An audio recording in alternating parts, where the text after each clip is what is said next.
Welcome back to History and Shakers with B. Orilabaye. This is episode 3, another riveting journey into the past that shaped our nation. Before we begin, don't forget to like, share, and subscribe so you never miss an episode. Today, we'll bring you the gripping story of Chief Obafemi Awolowo's arrest, a defining moment in Nigeria's political history. Baba Segun, ọkùnrin oníjọ̀gbọ̀n yẹn ti tún dé. Lean, he asked. Yes, Lean. Where is he? Downstairs. Let him come up.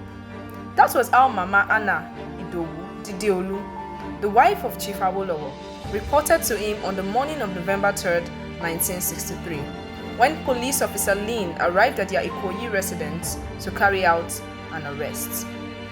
After the formalities, Officer Lean spoke clearly and firmly.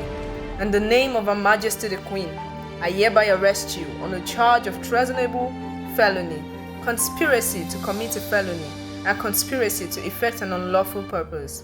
You are not obliged to say anything, but whatever you say will be taken down and may be given in evidence at the trial. But Awolowo's ordeal had not begun that morning. Long before his arrest, the Balewa government had subjected him to a series of humiliations and restrictions. On May 29, 1962, a state of emergency was declared in the western region. That same day, Awolowo was confined to his home in Ikenne. Days later, he was moved to Lekki. After 13 days in confinement, he was sent back to Ikenne. Soon after, he was forced to face a panel of inquiry over his tenure as Premier of the Western Region. And on July 20th, he was restricted again, this time to his residence at Bell Avenue, Ikoyi, Lagos. Why was a man whose leadership in the Western Region was widely considered excellent subjected to such persecution?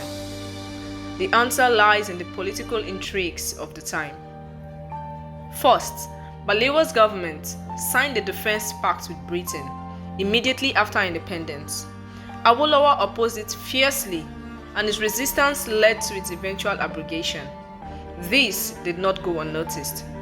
On November 19, 1960, Alhaji Ribadu stood in the House of Representatives and declared, "Unless this man, Awolowo, is put in jail, this country will not have peace."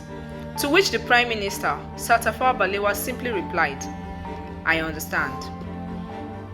Second, during a rare campaign rally, Sir Ahmadu Bello, who had little regard for seeking votes from the Talakawas, sneezed into his handkerchief and found it filled with dust.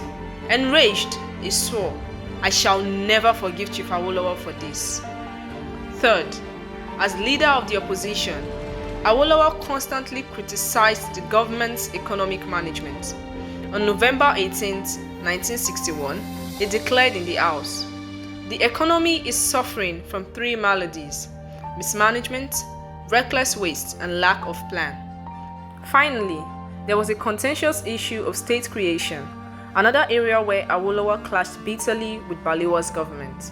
These tensions all culminated in his arrest, trial, and eventual imprisonment. But the sage himself was not blind to the storm that lay ahead. In his own words, "The situation was unavailing and dreadful, and the immediate prospect looked utterly gloomy and dark. My adversaries were formidable and merciless. I had caused them too much offense. I had dared to advocate the practice of democracy throughout the country, and had carried my campaign into the lion's own den. I had also dared to call for the breaking of the North, in particular, and each of the other 2 regions into 2 separate regions. What should I do in the prevailing and impending circumstances? Should I recant my standpoints, go on my knees and beg for mercy? Perish that thought." This was the story of Chief Obafemi Awolowo's arrest, a moment that tested not only a man, but a movement. History speaks, but it is up to us to listen. If this episode has provoked your thoughts, we would love to hear from you. Drop your comments below. Let's keep the conversation alive.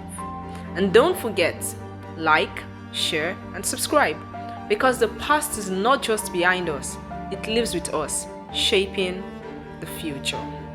Join us in part 2, where we continue with Awolowo's trial, imprisonment, his return to power, and ultimately, his passing. Thank you for watching.